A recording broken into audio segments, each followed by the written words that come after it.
On today's episode of Locked On Canadiens, JD from Locked On Sharks joins the show. We talk about our respective rebuilds and get you set for Tuesday night's game on the West Coast.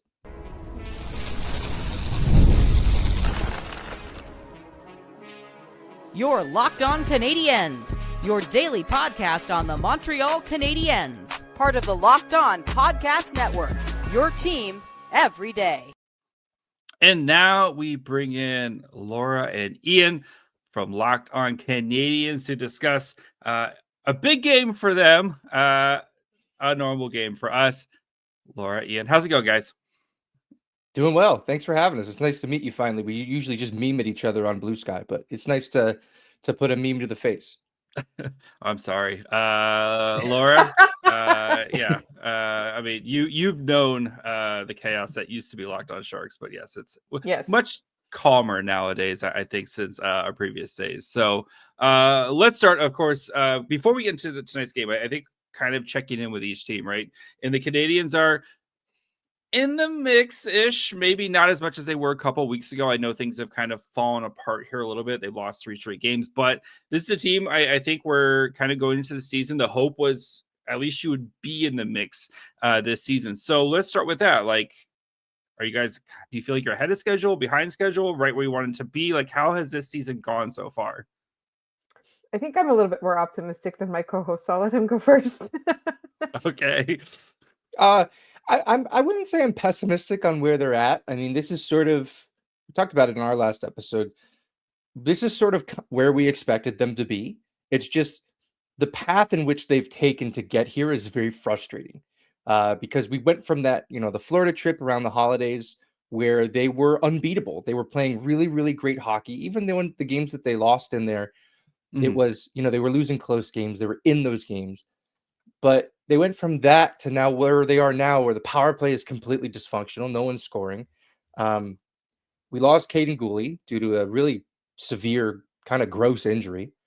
And they're not scoring. They're not defending well. They're not forechecking. They're not entering the zone well. Like, nothing is going well. It sort of has just kind of shown the extremes that you have when you have one of the youngest NHL lineups, right? Like, this is sort of what you grow to expect. So I don't know that I'm necessarily pessimistic. I think big picture, I'm still very happy with the direction that this team is going. Ivan Demidov is still not here yet. That's a massive puzzle piece that Montreal has not added to their team yet. So where they are, I'm fine with it. It's probably about what we thought. But how they got there has been, very high and very low, and you'd like to see them maybe play a little bit more consistent. Laura, I don't know if that sort of sums up what you've got as well. It does. I just think that that's also the reason why I'm still holding my breath for a fun home stretch for the season, because as you mentioned, Ian, we've had them have everything go right, and we've had them have everything go wrong. We haven't really had any periods of time, especially this season, where some things have gone right and some things have gone wrong. It was either bad to worse. It was everything was going wrong and whatever they tried wasn't working, or everything they tried worked and all the bounces went their way. So I feel like with a balance, and JD, before we started recording, you alluded to a big week coming up for the Montreal Canadiens. I think on balance, I'm still excited for a potential for them to continue to be in the mix a little bit later. I know right now they're 5 points out of a wild card spot, and we haven't even played the games for Monday night yet. But I'm not saying that they're going to make it. I'm just saying that it's going to continue to be interesting, because at some point things have to level off, things have to balance. And this big week with 4 games, there are literally 8 points up for grabs. And everyone's wheeling and dealing. There's a lot of injuries. We've gotten some bad news for some of the other people that are considered in the mix in this conference. So I think we're still headed for excitement. I do, however, question if the next 4 games is going to actually see any meaningful change, just because before we started recording, my co-host informed me, which I had no idea, that David Reinbacher practiced in the Patrick Laine spot earlier today. I think the Canadiens are just trying to be the main character is what I'm getting from this. David Reinbacher, noted defenseman, just in case you forgot.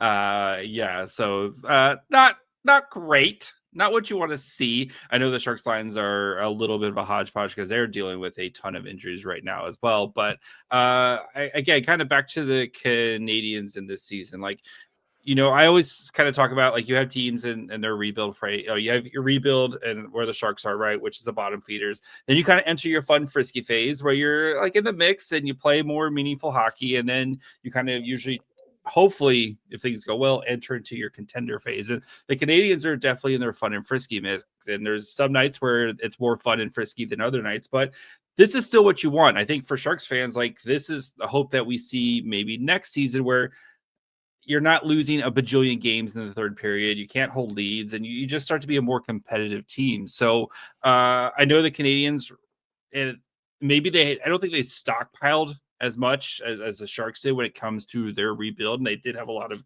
young assets like Caulfield and Suzuki and stuff like that. But do you feel like this team is a team that can eventually go from that fun frisky to being a true contender at some point? Yeah, I do. I think so.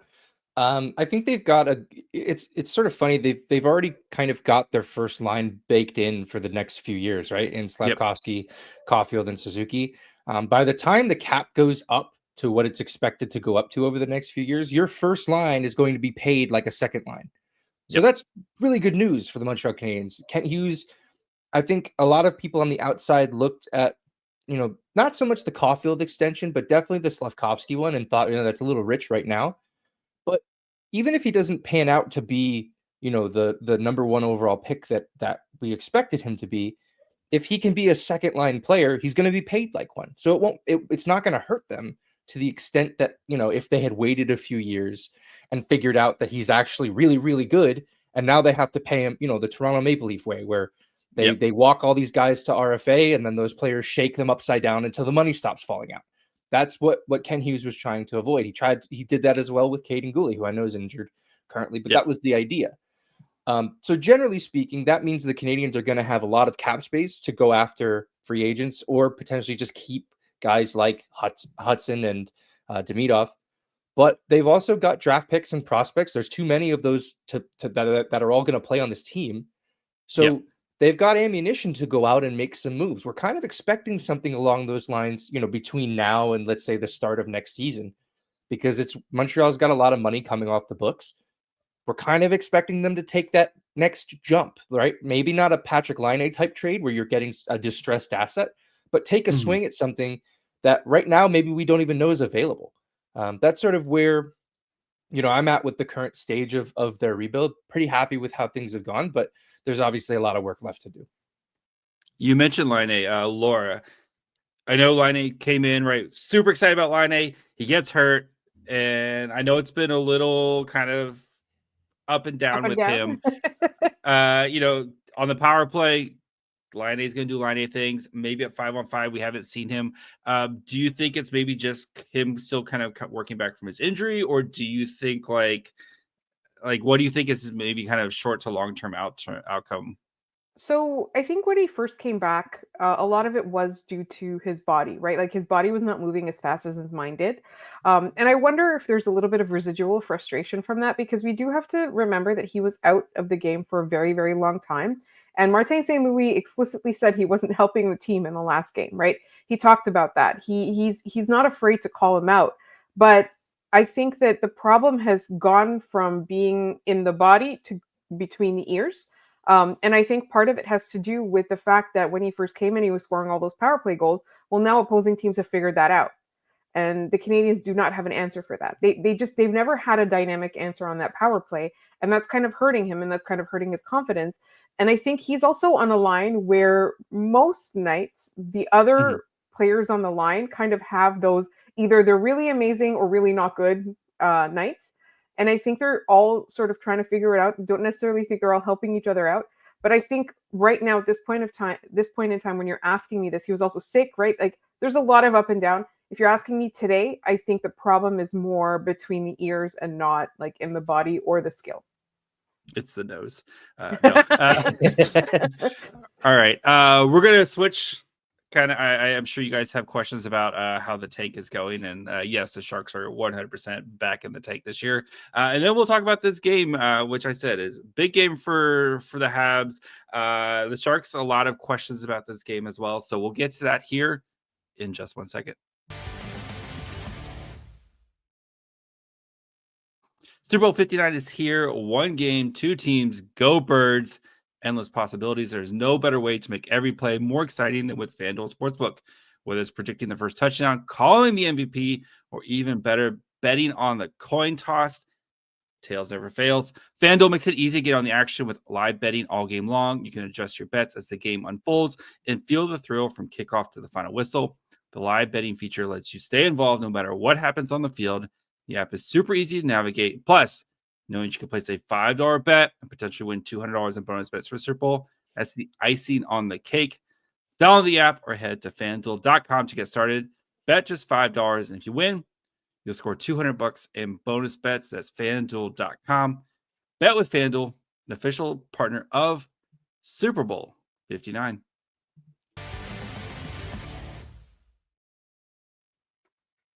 All right. The Sharks, they stink. So where do you guys want to start? I'll ask an open-ended question first. Macklin Celebrini, ? Your response. Everything I could have dreamt of and more.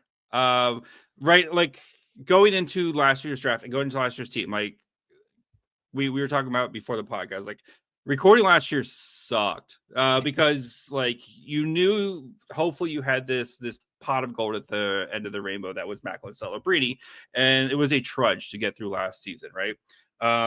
Sharks win the lottery, get Macklin Celebrini.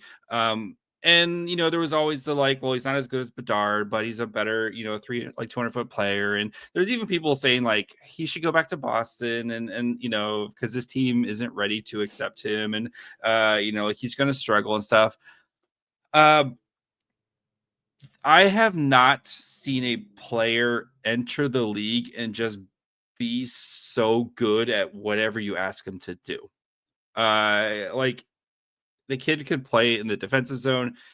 He's not like he's 6 foot, 190 pounds. He wins like 75% of his board battles. The way he just takes the puck away from guys who are bigger, stronger than him, or veterans who have a little crap. Like the way he just does that, his ability to manipulate time and space in the offensive zone by like, if you watch him, I don't know if you've gotten a chance to watch him much as a pro or not, but if this is your first time watching Macklin Celebrini, watch when he has the puck. He never looks down, but that puck is always on his tape. The shot, he's just a joy to watch. And the fact that like Celebrity's going to be my life for the next 20 years it's great. I highly recommend getting yourself a Macklin Celebrini. Definitely worth all the like just garbage games that the Sharks had to go through last year, including like back-to-back 10-1 and 10-2 losses to the Canucks and the Penguins. Just getting absolutely blown out. Like it was 1,000% worth it. I would do it again. Yeah. We both had Mike Hoffman experiences. I think they both ended very similarly. Getting through those seasons, you should be rewarded with a player of Macklin Celebrini's caliber. So I'm very excited. This will be my first time watching Macklin, and I'm very, very excited to see him in action. Yeah, he's fun. Yeah. I had a question, JD. I had so many questions. Before there was a Macklin Celebrini, there were precious little prospects that you would protect at all costs. I'd like to know how they're doing. Yeah, I mean, the prospect pool it's definitely, since Mike Greer has taken over, it has ramped up. And I would argue it's the best prospect pool in the NHL right now. If you're still including like Will Smith and Celebrini as prospects, I think we're kind of like maybe give them their first year or whatever. But like between Askarov, right, Sam Dickinson, who they just drafted this season at 11th overall, and is just dominating the OHL. William Eklund, who's no longer a prospect, but I think he's kind of the main guy. I would assume you're pointing to. I think he was your favorite, I think, for a while.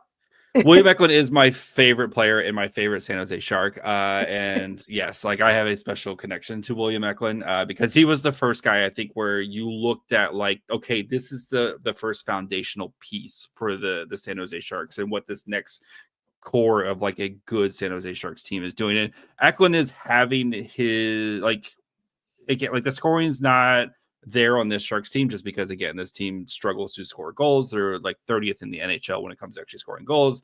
They're worse in the NHL when it actually comes to goals for per game. But Eklund is having, like, he had a strong first season last year, and he's following it up with a really strong sophomore season. He leads the team in assists right now. Now that Mikael Granlund is gone, like, you see all that. Now that he has somebody who can actually keep up with him, it's Eklund and Celebrini playing together, someone whose IQ matches his.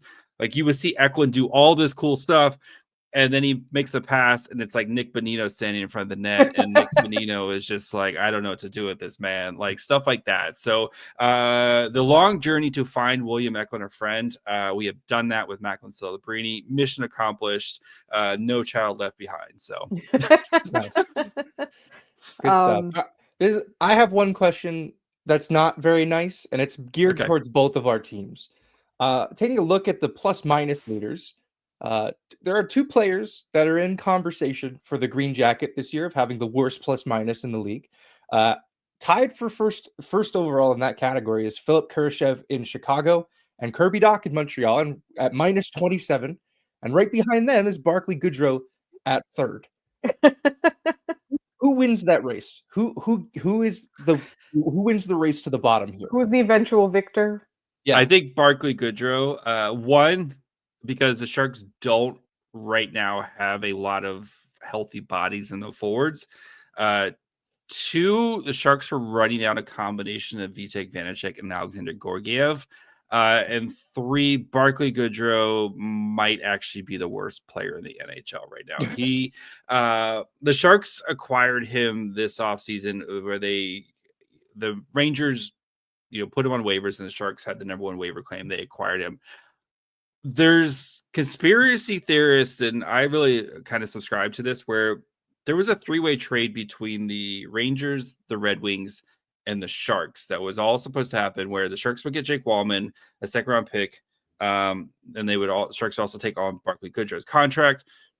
Trouba would go from the Rangers to the Red Wings, and I think that would free up a bunch of cap space for the Rangers to go do other stuff. Of course, never happened. And the Sharks kind of left with some of those pieces. So, the second-round pick and Jake Wallman, both very nice. Barclay Goodrow, not so much. And I get what the Sharks were trying to do, where you had one of the worst NHL seasons, especially when it comes to like goal differential. They were minus 150 last year, which is just an astronomical number to think about. Minus 150 goal differential. Yeah, that's almost minus 2 goals a game. Just absolutely insane. But Barclay Goodrow, right? Won championships, great guy, great story, former Shark, undrafted also moonlights guy. as a lawyer. Come in, great locker room guy, but just his presence on the ice, just good things usually don't happen when Barclay Goodrow's on it. So I'm going to say he comes from behind down the back nine here and takes the lead on that.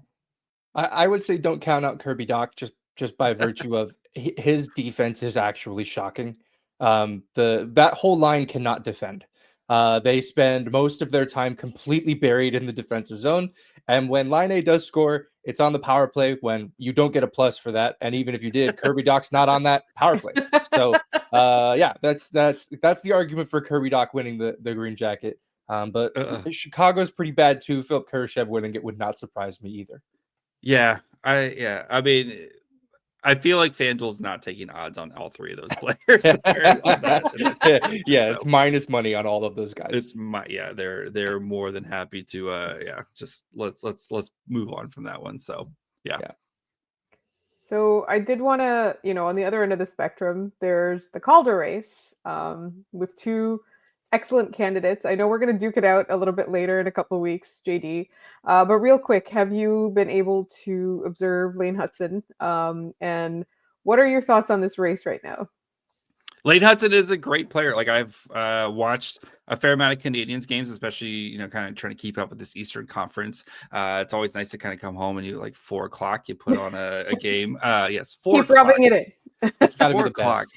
best. It is amazing. 4 o'clock. But anyway, Lane Hutson is a dynamic defenseman who can generate offense with on a whim.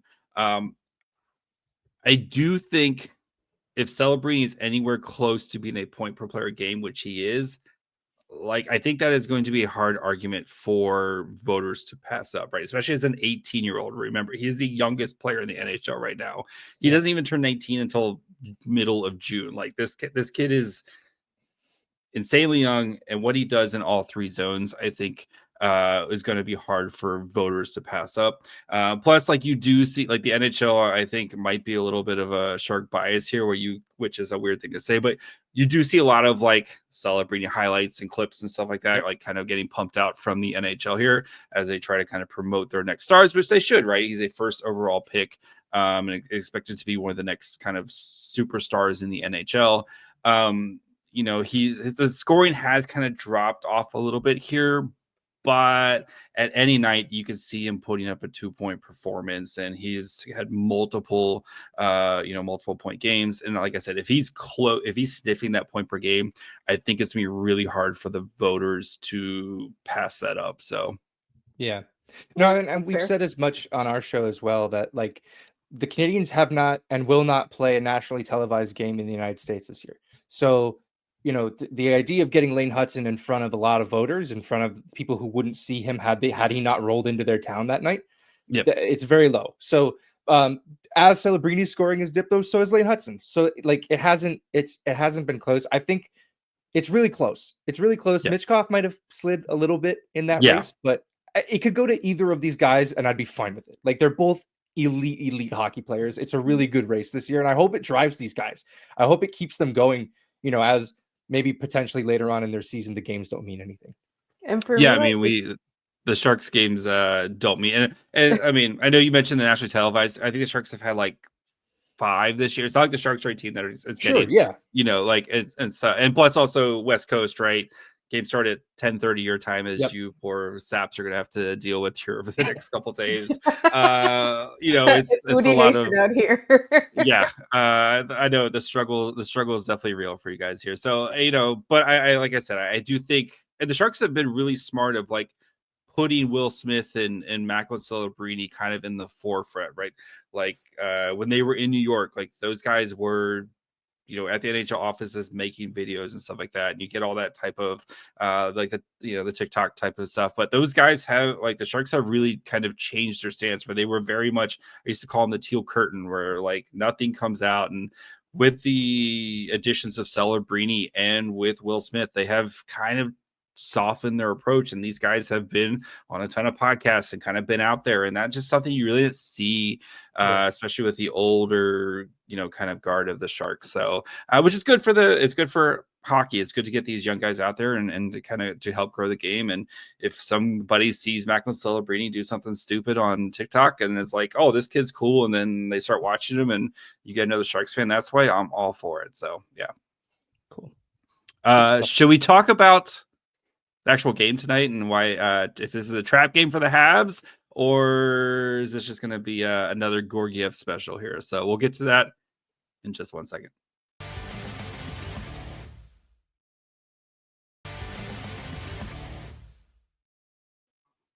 All right.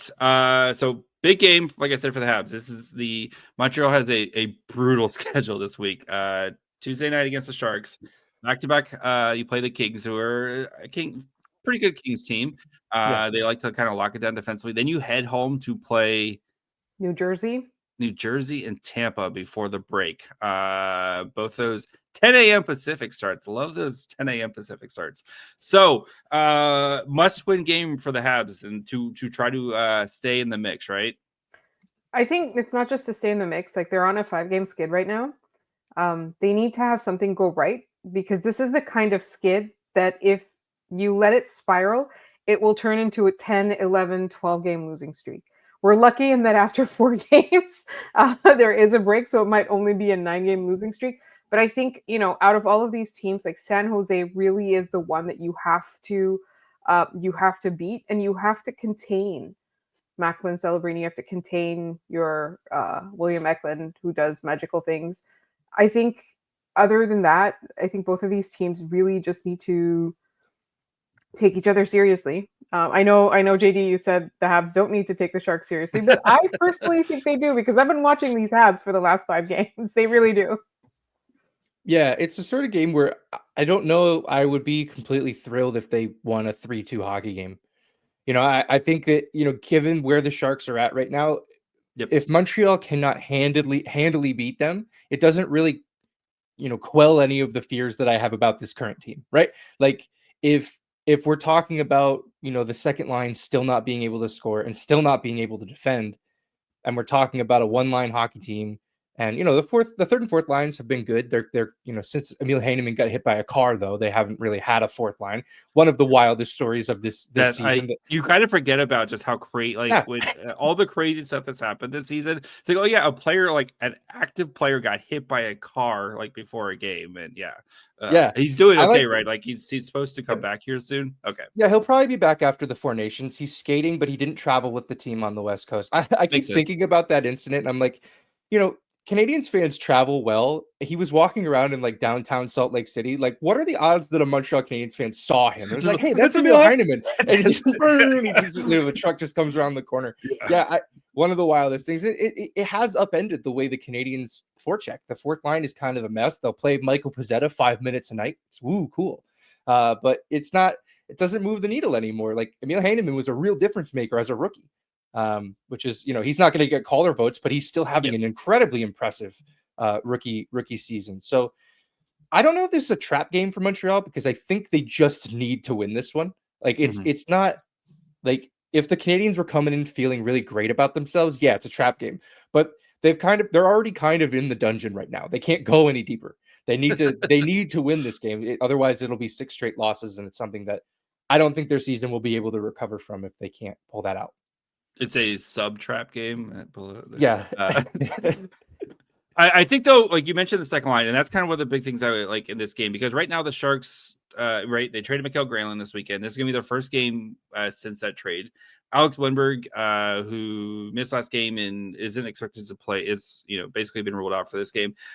They're probably going to have Will Smith moved from wing to plays center this game. 19-year-old Will Smith.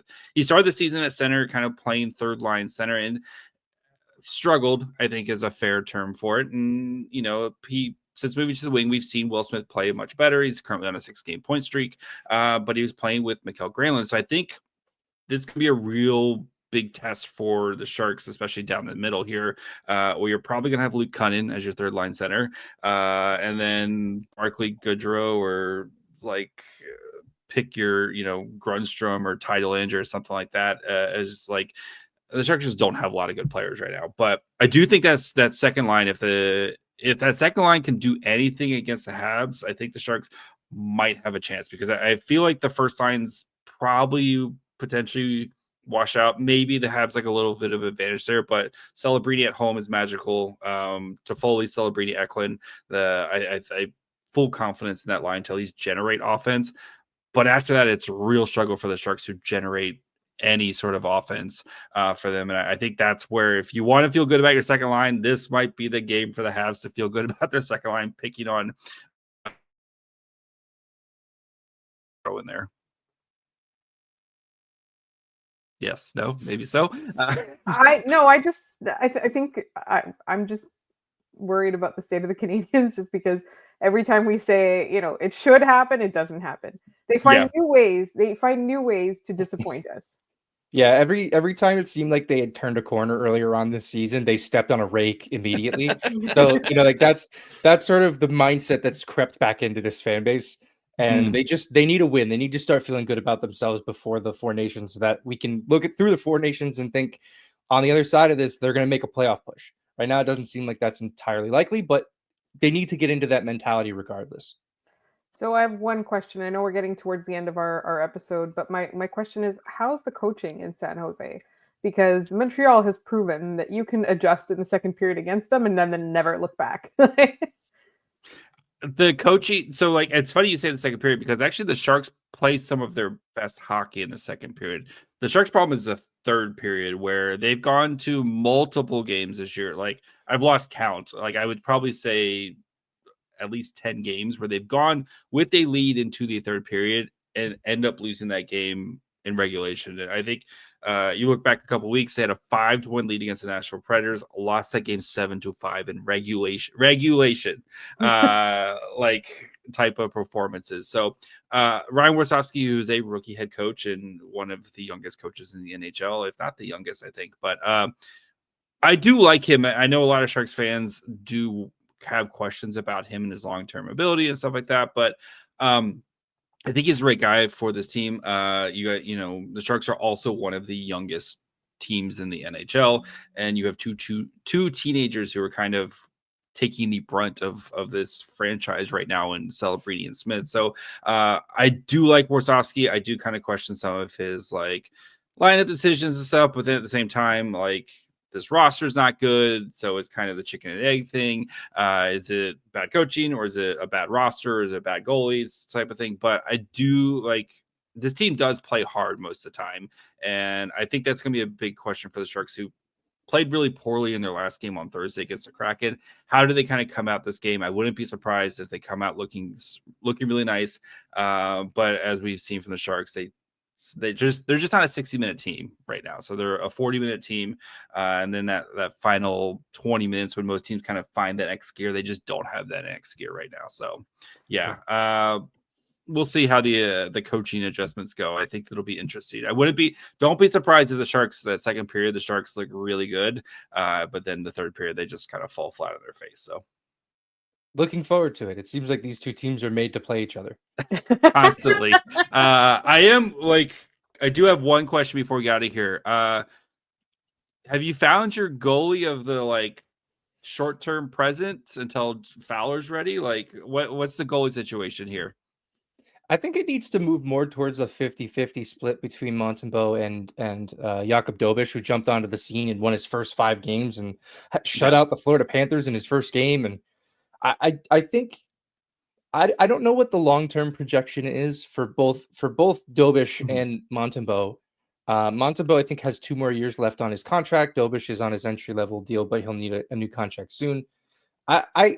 I know folks are really excited about Jacob Fowler, and I am as well. I constantly have Caden Primo on the back of my mind, and that we rushed him out of the NCAA, and he got to the American Hockey League and then the NHL, and he just couldn't hack it.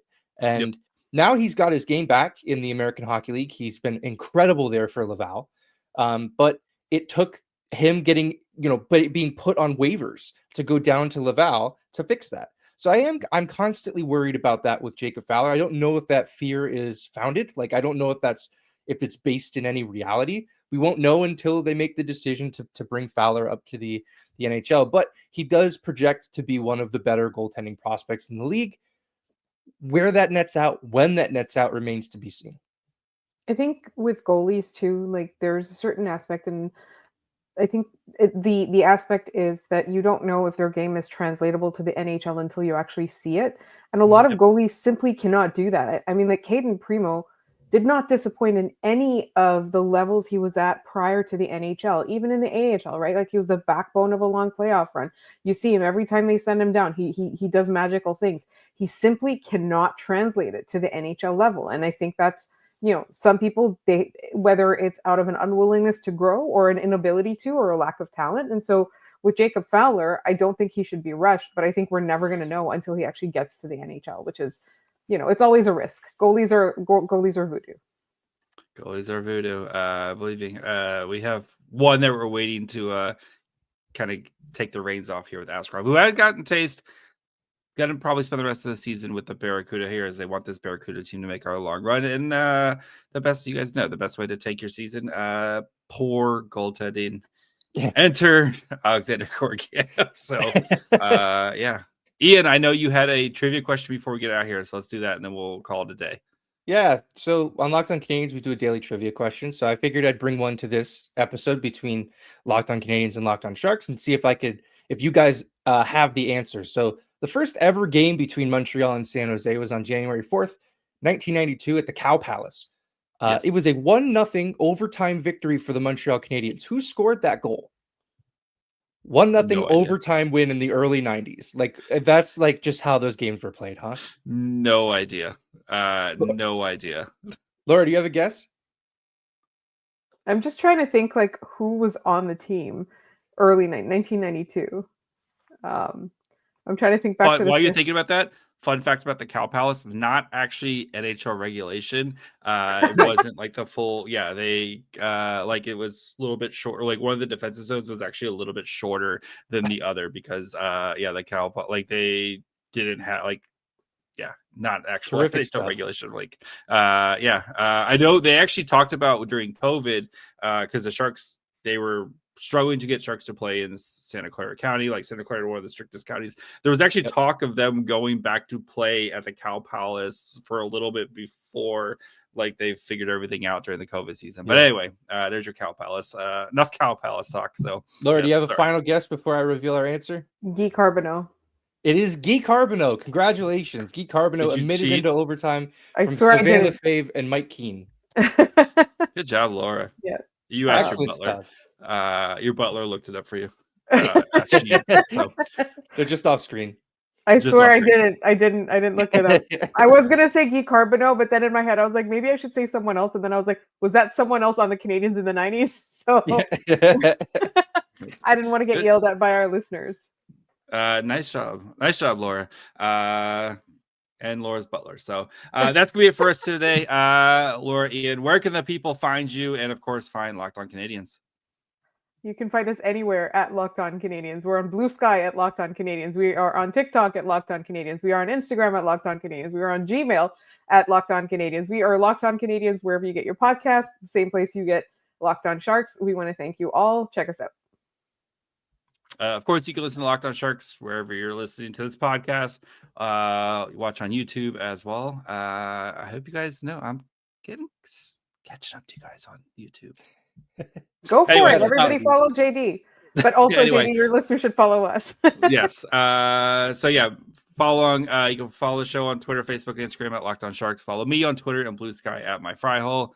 Until tomorrow. Bye, friends.